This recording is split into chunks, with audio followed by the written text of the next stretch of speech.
If weight loss feels harder than it should, if you have tried eating less, if you have starting over and doing all the right things, and your body still pushes back, on top of that, if you're using or you're thinking about using GLP-1 medications, but wondering what actually matters and what you should be focusing on, this episode is for you. And why is that? It's because insulin resistance changes all the rules when it comes to weight loss. And once you understand that, everything starts to make a lot more sense. You're not going to feel completely overwhelmed and clueless, but you are going to start understanding why your body is reacting the way that it does. Now, welcome to the Path to Better A1C podcast. I am your host, Jenny Pena. I am a national board certified health and wellness coach. I am a diabetes prevention program lifestyle coach and founder of Gen P Coaching, as well as the creator of my signature program, the A1C Reset Protocol, that helps you reset your blood sugar levels and gain control while incorporating sustainable habits. Now, I help busy professionals improve their insulin resistance, lower their A1C, lose weight, regain their energy, and feel in control of preventing diabetes by building sustainable habits. If you have been listening to my podcast, you know that I am so not into the extreme diets and extreme measures. It's about sustainability and consistency. Now, this episode officially kicks off my 2026 series on weight loss and insulin resistance. And it is my very first one that I am doing in video. Now, before we dive in, I want to tell you about a brand new resource because this conversation is happening everywhere now. All of my coaching clients are talking about it, especially if they have a goal about losing weight. And the resource is called What to Focus on When Using GLP-1s. Because I know GLP-1 medications can be incredibly helpful, but they're a tool. They're not the plan. And this guide is going to walk you through certain things that you need to keep in mind. What actually matters nutritionally, how to support your blood sugar, hydration, and digestion, and how to use this as a phase that you can take advantage of and build habits because it's all about building those sustainable habits that will last beyond the medication. So many people are talking about what am I going to do when the medication is over? Is everything going to bounce back? Well, you're supposed to build habits while you're on the medication. And you can grab that at subscribepage.io/GLP1.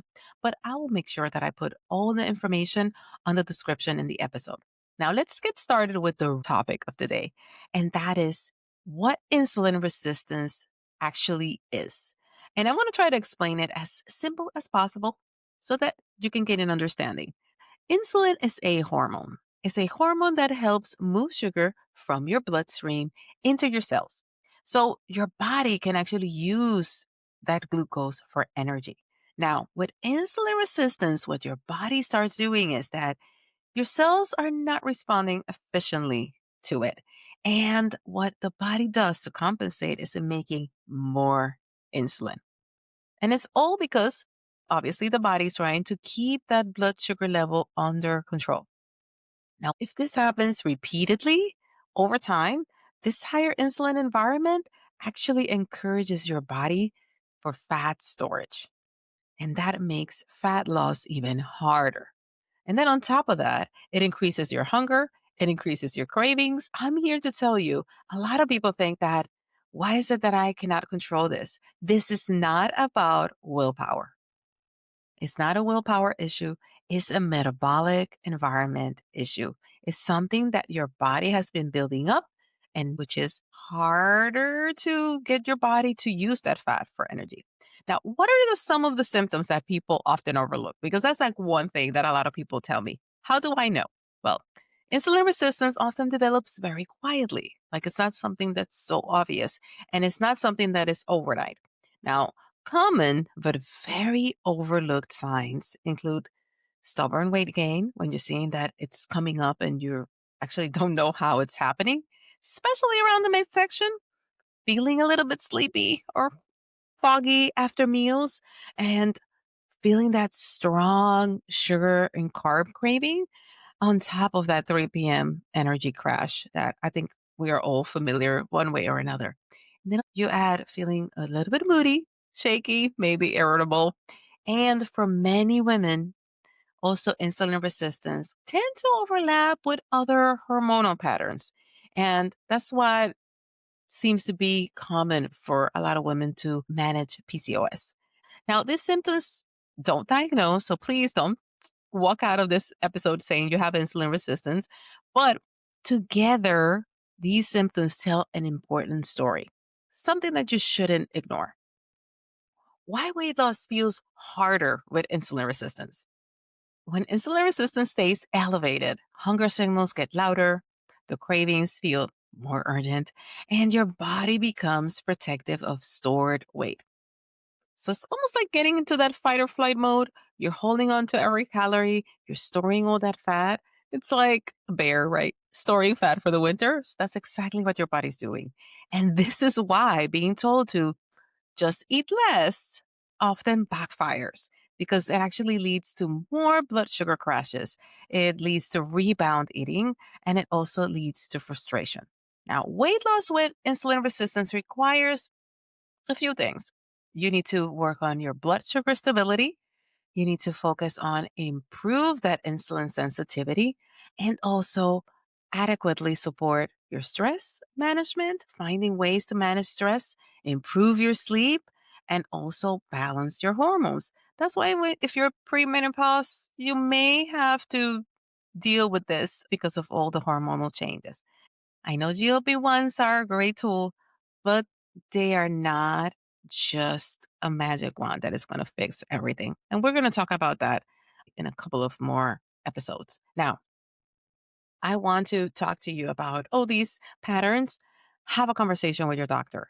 I cannot diagnose, you cannot diagnose yourself, but a doctor can look at certain things. So share with your doctor, and I'll give you the script. I'm concerned about my insulin resistance. You can come and say that.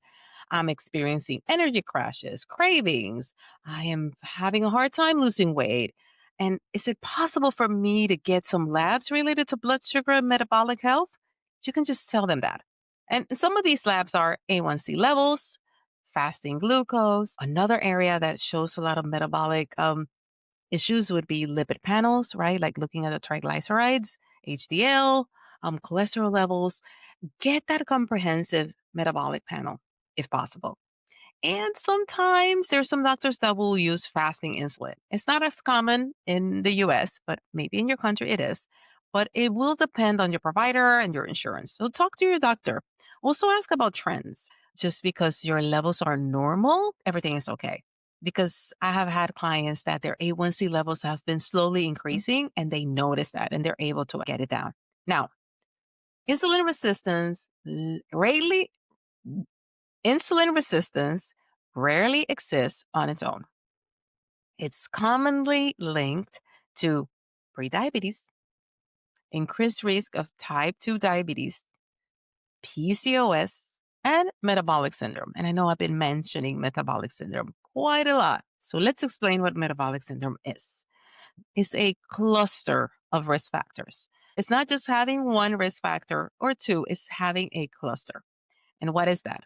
Well, when you're having weight gain around the midsection, when you're having elevated blood sugar, or if you're seeing high triglycerides, elevated blood pressure, and all these things show that the insulin resistance is often that common thread that connecting all the patterns. A lot of my clients that have prediabetes, they typically start showing higher levels of cholesterol.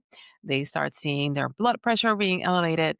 It's all connected, and it's that metabolic combination of things. Now, can insulin resistance improve or be reversed? The good news is that yes, insulin resistance is not permanent. And there's research out there that shows that it is more of a dynamic condition. So you can actually improve it and you can often reverse it, especially when addressed early. So it's connected to that. And that's why I am so passionate about prediabetes and diabetes awareness, just because the sooner you start acting, the better it is for you to be able to reverse it. When insulin sensitivity improves, what happens is that your blood sugar stays stable, no more sugar roller coaster, and you know what I'm talking about, right? Like that, those spikes and those drops, and then your hunger becomes a bit more predictable. So now you're having more control of those cravings. Cravings ease a little bit. Your energy improves tremendously. You're going to have more focus. You're going to be able to not feel those foggy episodes like you need a siesta. And weight loss often becomes easier as a result. So you see like all the benefits of actually managing your insulin sensitivity well. Now, at a high level, insulin resistance improves when the body receives consistent supportive signals. It's all about the signaling.